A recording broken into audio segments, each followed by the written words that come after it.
Danger with Granger.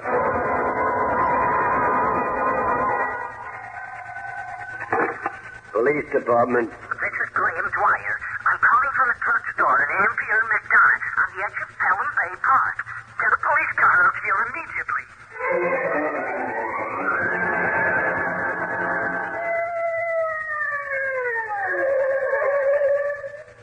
Oh, here I am, officer. I'm the man who called. You said something about bodies? Yes, I was walking along one of the drives. I found them in a car. Get in, mister. Show us where. It's this road to the right, a red convertible. It's not right along. Oh, there it is, just up ahead.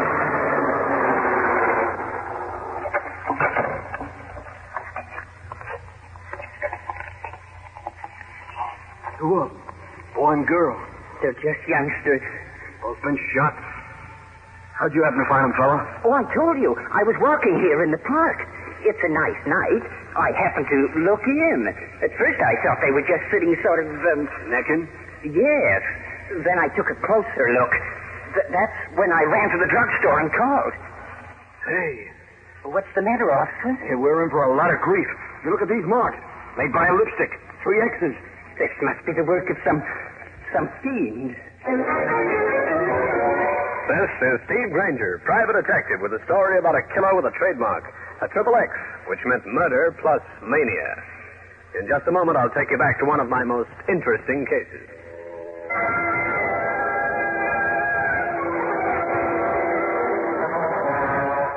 This is Granger. I was sitting in my office reading the paper, an account of a twin killing in Pelham Bay Park the night before. A killing signed by 3 X's on the forehead of each body. It was the sort of case that gave you a cold, creepy feeling in spite of the fact that the sun was shining outside. Then my door opened. Mr. Granger. Mr. Granger, I've come here for help. I need you. Well, sit down, ma'am. Thank you. I'm Martha Morton. I want you to try to exonerate my son, John. Why, what's he done? You haven't read that entire story in your paper, Mr. Granger, or you wouldn't ask that. What? John is in jail. He's under suspicion of being a 3X killer. But he couldn't have committed those murders. I know he couldn't. Why not? Well, he's just not that sort of boy. I know I've not been able to give him all the time he should have had. But he's not the kind of boy to do anything as horrible as that. You could be wrong, you know, Mrs. Morton. No, I'm not wrong. That's why I want your help. Okay, I'll drop down and have a talk with him. I see he's being held downtown. Oh, Mr. Granger, please, if you... Take it easy, Mrs. Morton. If he's innocent, he won't be convicted.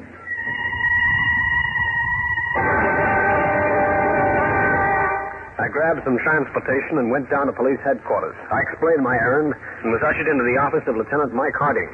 Granger, I think you picked a bad one this time. Why? What have you got on young Morton? Everything. A girl came to us early this morning. She was scared to death, hysterical. She wanted protection. From whom and why? The dead girl and boy were both friends of hers. They all had a date last night. The dead girl forgot about a second date she had with the Morton boy. Both boys showed up. They tossed a coin. Morton lost. He went away angry with the girl who later reported him. That's still not proof of murder. The lab man made some casts around the car. They fit the boy's shoes. Shoes can be similar. Cut it out. We matched the tires on Morton's car with some tire prints. They were alike, too. I want to go talk with him, Mike. Okay, come on.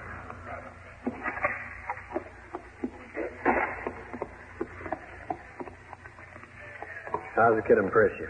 Oh, looks like a nice boy. And I've seen angel-faced killers before. Are you? Yeah. She's nice, too. Yeah. Oh, this is itself. Hey.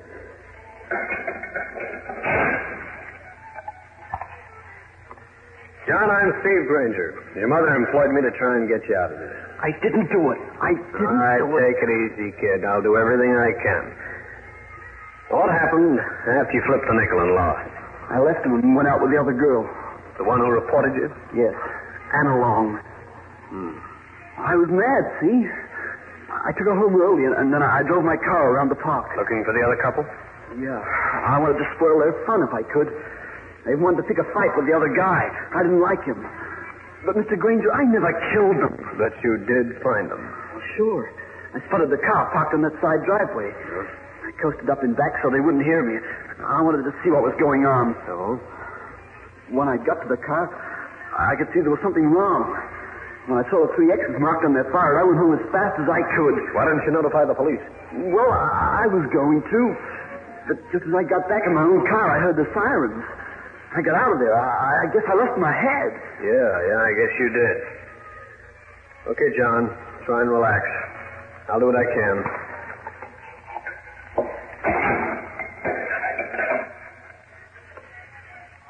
Harding, I think you've got the boy wrong.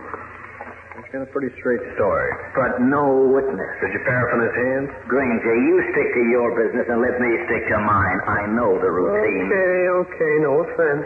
After all, he's the logical suspect, isn't he? Yeah. Maybe too logical. Well, anything else I can do, or will you permit me to go about my own affairs? Oh, Lieutenant Harding, I've been waiting for you. Oh, no. But I want to help that poor boy. I wish you two would go someplace and get lost. Oh, Granger, this is Graham Dwyer, Steve Granger. Yeah, according to the papers, you found the body. Yes, I did. But I don't believe that youngster did the killing. I offered my services to the lieutenant here, but he's refused them. Oh? I happen to be interested in crime. I'm an amateur criminologist. I see. Well, so long, Harding. Oh, one moment, Granger. Has the boy's mother retained you? Oh, she has. Then why can't we work together? My work will be free, of course. You know, Granger, that's an excellent suggestion. Just a second, Harding. Then I'll have both of you Sherlocks out of my hair.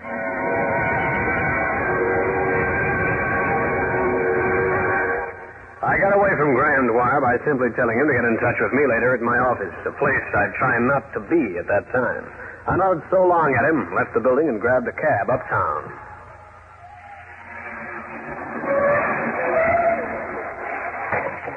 Thanks, driver. Keep the change. I moved towards the entrance of my building.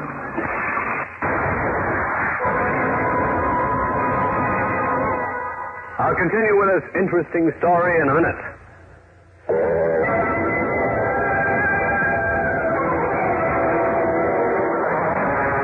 When the shots came, I dropped to the sidewalk fast. You gotta be pretty fast on the fall in my profession. I lay there waiting for some more shots, but they never came. Only the sound of a car roaring off. I could look at the license plates and made it in a hurry to my telephone. Harding speaking. This is Granger. Listen, the guy just took a pot shot at me from a car. I got the license number. Can you check the owner for me? Sure. You think it's about the 3X killing? How do I know? I'm no prophet. You're not much of a private eye, either.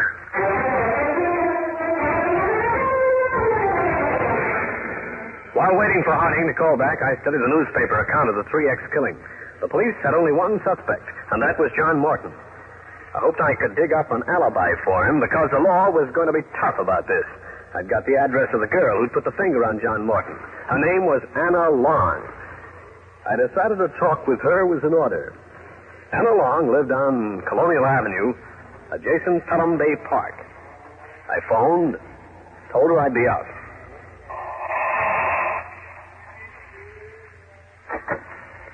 Yes? You're Anna Long? I'm Steve Granger, the man who phoned. Oh, yes. Come on in, Mr. Granger. Thanks. You said it was about John. Yeah. I want you to tell me everything you know about him. Well, he always acted awfully sweet. I liked him. Then why did you report him to the police? That night he was sort of different. He wanted that date with Nell, and he was terribly upset when Tommy showed up. Did he make any threats? No, he just grumbled about it always being his luck or something like that. You said he acted different. What do you mean by that?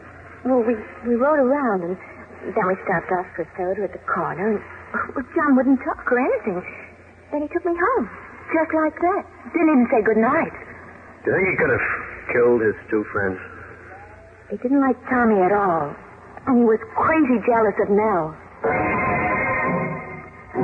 The talk with Anna Long brought out nothing. There was no way of establishing an alibi for John Morton, since he'd been driving around alone.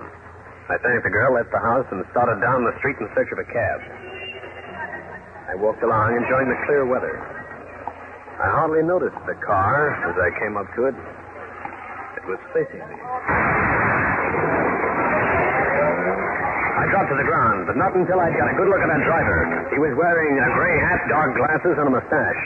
I got something else, too. The license number on the plate. The same as before.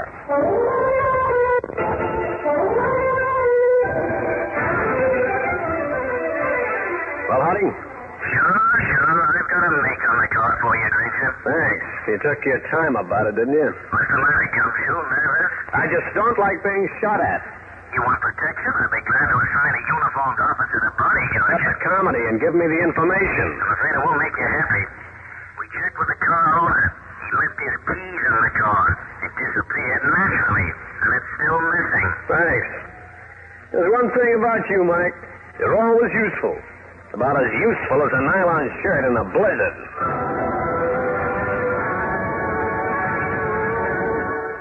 As I hung up the phone, a thought struck me. The man who'd fired at me from the car had fired high. Since he had a perfect sight on me, he apparently was just trying to scare me off the Morton case. The trouble was, he was practically succeeding. In just a moment, I'll bring you the climax of the case.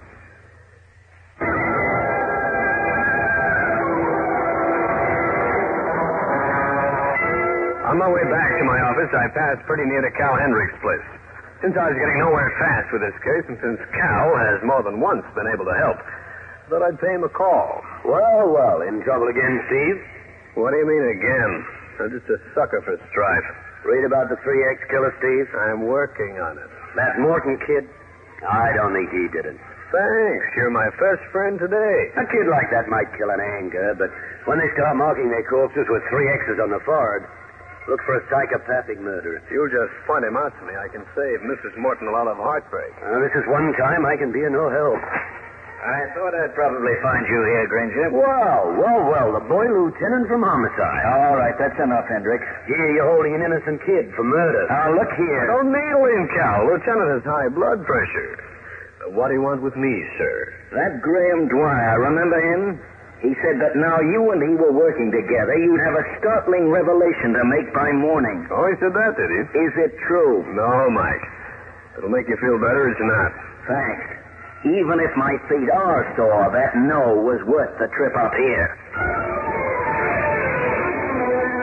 I left Cal's place, went to my office, and reported to Mrs. Morton. While I couldn't encourage her too much, I could insinuate I was getting a break on the case.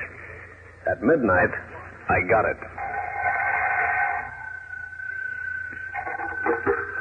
Hello. Granger, have you been listening to the radio? No, who is this? Well, this is Graham Dwyer, the man who's working with you. Remember? Oh, yeah. I just heard it over the radio, Granger, and they definitely proved that John Morton didn't kill that boy and girl. What proves what? What are you talking about? There's been another 3X murder. Say that again? The report, it just came over the radio. Same place? Pelham Park? Sure, this time it was only a woman. Only, huh? She was shot once, and the killer marked 3 X's on the forehead with a lipstick. I've got an idea. I'll come over and pick you up so we can go right out there. There's no sense in doing that, Dwyer. By this time, the police have removed the body, and the examination will be over. Well, just the same, it just proves that the boy didn't commit the murders. Okay, I'll get dressed. Go down and get him out. If I can. Excellent. I'll be over at your office first thing in the morning. Why? I'm going to help you catch the real 3X killer. Wow, thanks. Thanks a lot. I hung up on that nauseating prospect and mulled this latest development over in my mind. Then I got into my clothes and went down to the morgue. Lieutenant Harding was there ahead of me, as ugly as a bear with a singed tail. I might have known you'd show up. Sure. This sort of clears my client's son, doesn't it? Don't be in such a hurry. Have you identified the murdered woman? In her purse, she carried a driver's license, a hotel credit card, and a birth certificate. Now, have we? Don't be so grumpy, Mike. This means you'll have to release that kid. Yes, his mother will be down here with a writ. I'll have to let him go, but that doesn't mean he won't still be under suspicion. Find any clues in the park? Footprints. Millions of them. Made by the curious public as they trampled the place like a bull ring. Anything in the dead woman's effect? No. Newspapers are going to get on you. Aren't they, Mike? Granger, don't needle me. This isn't funny. Murder never is. At 10 the next morning, I was reading the account of the latest murder when my pal walked in. Well, Mr. Granger, here I am, just as I promised. I've been waiting with bated breath, Dwyer. Good. Now, here's what we can do. Go out to that dead woman's place and look around. Dwyer, just a minute. The police have done that already. But they could have missed something. Pardon me. Granger. Mr. Granger, this is Mrs. Morton. I called to tell you that John is home. Yeah, I know he'd been released. I'm so happy. I don't know what to say, Mr. Granger. Let me advise you, Mrs. Morton. Keep John where you can watch him for a while. The police still have him under suspicion. I shall. I'm sending you a check in the mail. Don't bother. I didn't do a thing. But, Mr. Granger... The real killer cleared your boy. Goodbye. That was Mrs. Morton? Yeah? I knew that boy wasn't guilty from the very first. The real 3X killer is a clever man, not a kid. Now, why don't we go out to that woman's place? I want to, but I can't, Dwyer. But why don't you go out and look around? Use my name if you want to. Thank you. And if anything breaks about another killing, we'll investigate it together. Right, Granger. That's a deal. It was such a logical way of losing Graham Dwyer, I took it in a hurry. Also, he would do no more harm snooping around Pelham Bay Park during the morning. A few minutes after he left, I went down to see Lieutenant Harding. He still hadn't been to bed. Don't you start anything this morning, Gumshoe. Now, take it easy, Mike. You're losing your perspective. Have you seen the papers? If we don't do something about this 3X killer, I'll lose more than my perspective. My job. I said take it easy. All I need now is that nutty Dwyer character around. I got rid of him. I sent him out to Pelham Bay. Look for clues. I hope he falls in the lake. Howdy, have you ever figured that you're dealing with a psychopathic killer? I figured everything, but he's still loose. I think I know how we can catch him. We? And what have you got to do with it?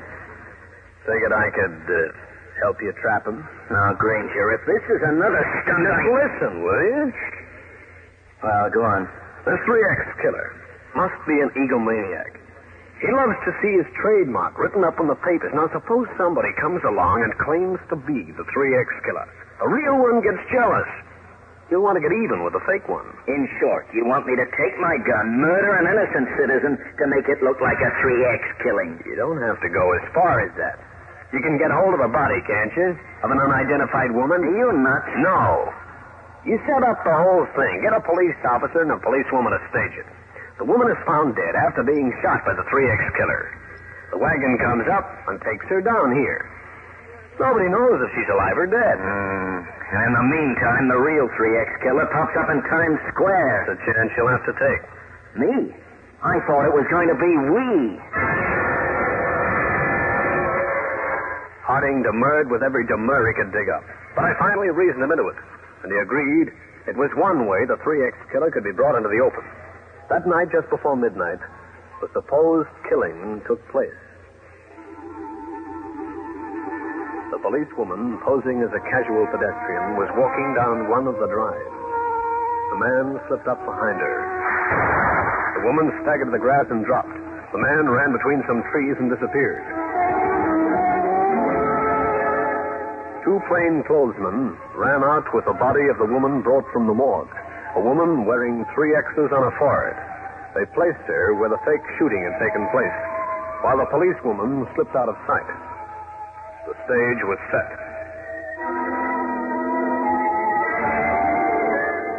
Just as Harding and I had planned, the radio at midnight came out with the news that another 3X killing had taken place.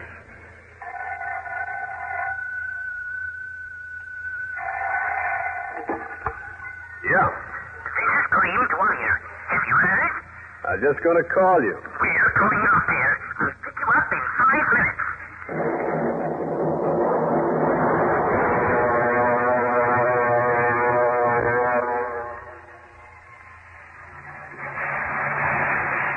The radio said it was the left drive. Spot's right up ahead.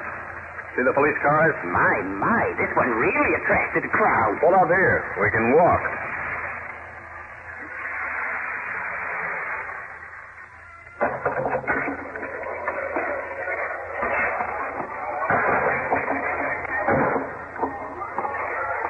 This time we'll pick up the clues. We can come up with the 3X killer. Don't be too sure. See, Lieutenant Harding's on the job. Yeah, that poor guy hasn't slept for 3 days. You say you're walking right along here? Yes, officer. Oh, hiya, Lieutenant. Granger, don't tell me you...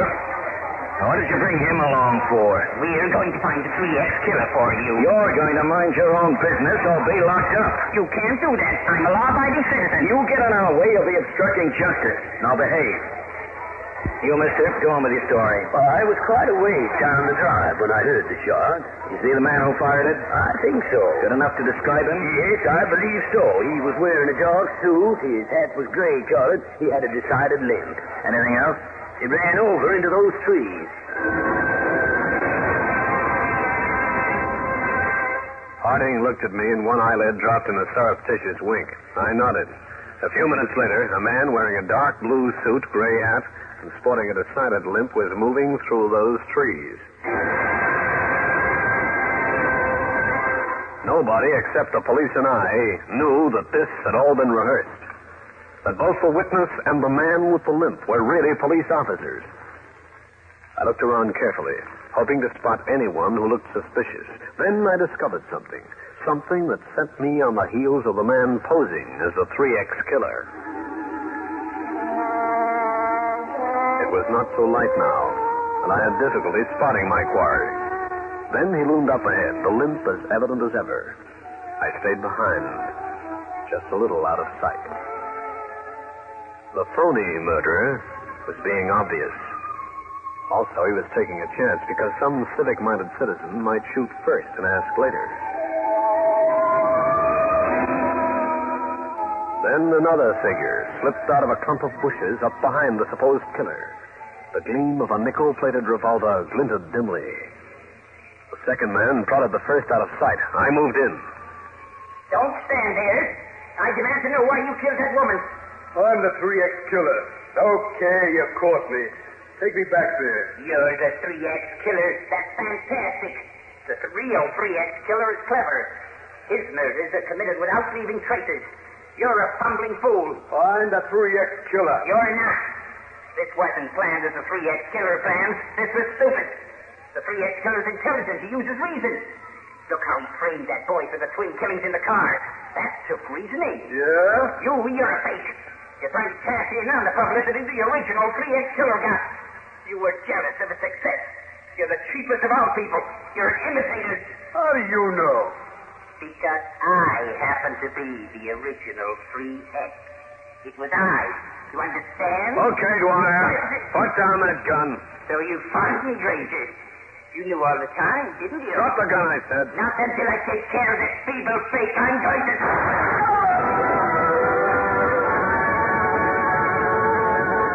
Well, friends, that's the story. I'll be back to wrap up the case in just a minute.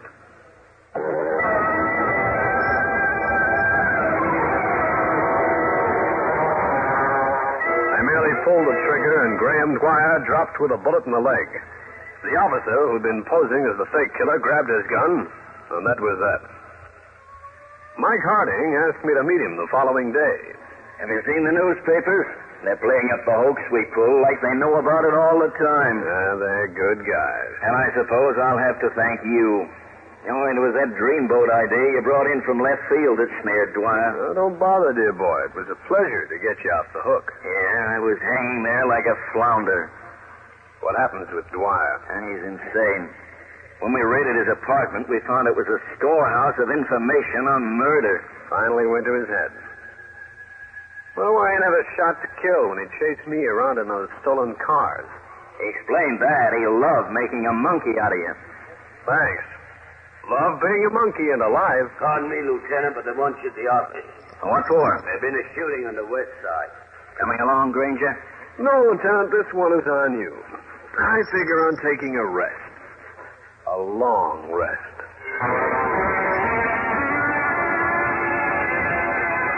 This is Steve Granger. You've been listening to some of the most interesting cases in my files. I hope you enjoyed them. See you around sometime.